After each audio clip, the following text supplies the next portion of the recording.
Imagine this. You're cruising down the highway, maybe a little hungry, and suddenly, that golden arch beckons.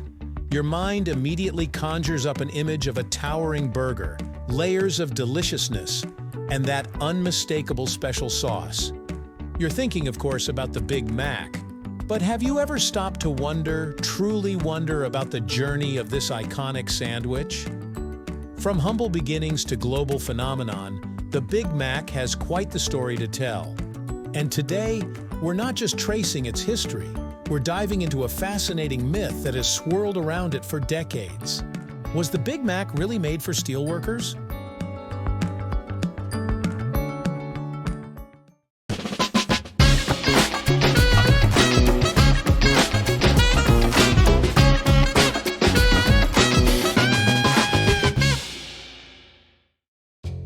Let's rewind to a time when McDonald's wasn't the ubiquitous giant we know today.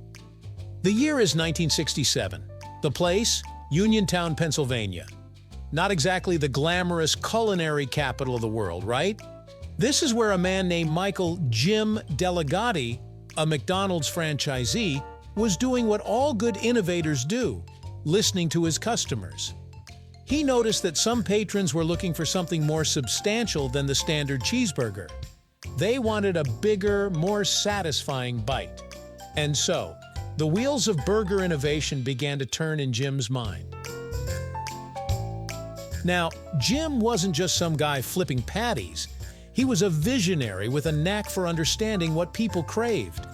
He started experimenting, layering 2 beef patties, lettuce, cheese, pickles, onions, and, crucially, a special sauce, a secret blend that would become legendary. The initial version even had a regular bun, but it just wasn't holding up to the grandeur of this new creation.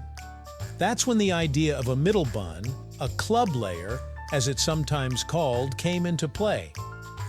This extra slice of bread wasn't just for show, it was a structural marvel, keeping all those delicious ingredients in place and making each bite a harmonious symphony of flavors and textures.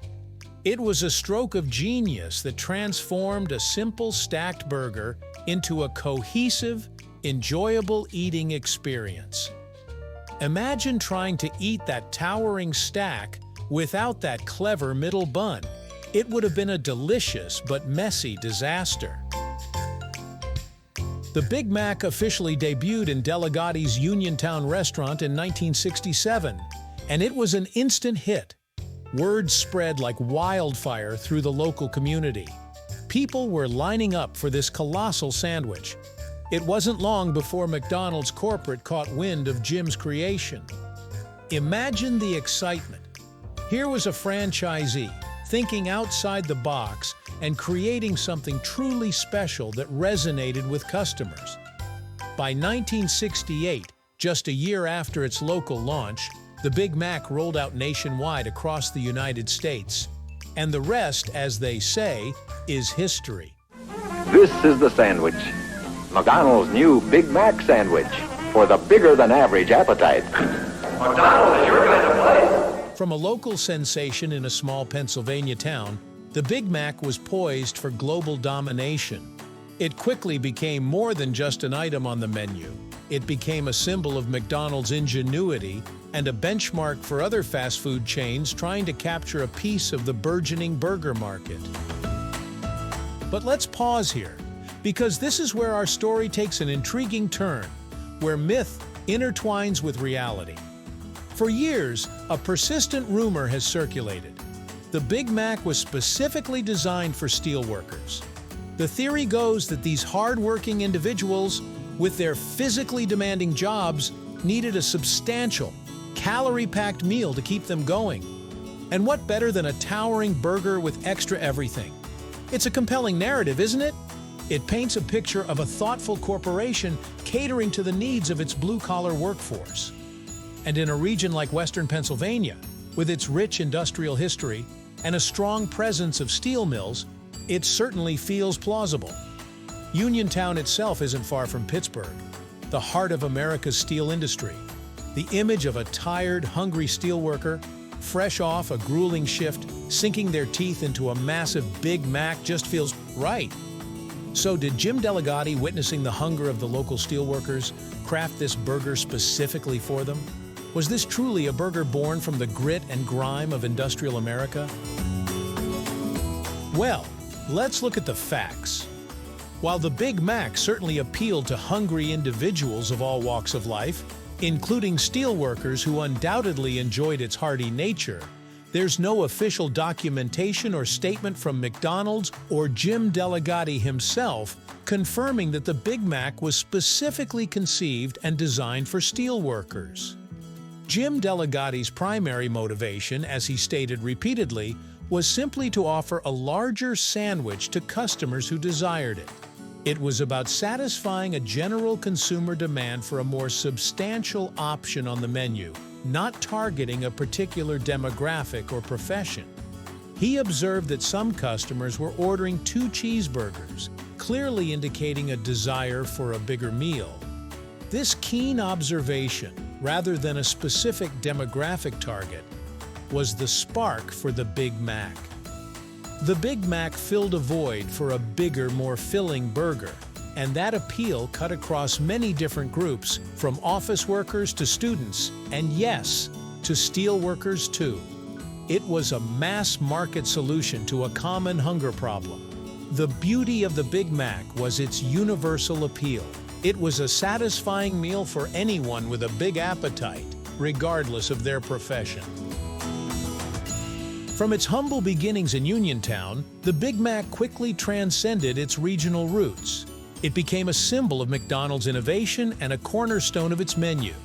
An iconic jingle became instantly recognizable, ingrained in the cultural lexicon. 2 all-beef patty, special sauce, lettuce, cheese, pickles, onions on a sesame seed bun. Say that again. 2 all-beef patty, special sauce, lettuce, cheese, pickles, onions on a sesame seed bun. 2 all-beef patty, special sauce, lettuce, cheese, onions, pickles, onions on a... This jingle, introduced in 1974, played a crucial role in cementing the Big Mac's place in popular culture, making its unique composition a catchy, memorable phrase.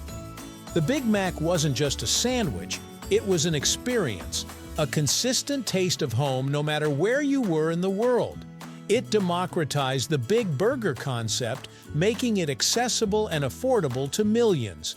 Its global reach is truly astounding. The Big Mac Index, a lighthearted economic indicator published by The Economist, even uses the price of a Big Mac in different countries to compare purchasing power parity. This shows just how deeply ingrained the Big Mac is in global culture and commerce. It's not just a meal, it's a global benchmark, a culinary ambassador of American fast food. It has adapted to various cultures, with subtle variations in ingredients and preparation, yet its core identity remains universally recognizable. So, while the romantic notion of the Big Mac, being a dedicated tribute to the American steelworker, might be a delightful piece of folklore, the reality is that its creation was a testament to entrepreneurial spirit and a deep understanding of consumer demand. Jim Delegati, a simple franchisee with a big idea, inadvertently created a global icon that has satisfied countless cravings for over 5 decades. His story is a powerful reminder that sometimes the biggest innovations come from listening to the simplest desires. What's your favorite part of the Big Mac story? Let us know in the comments below.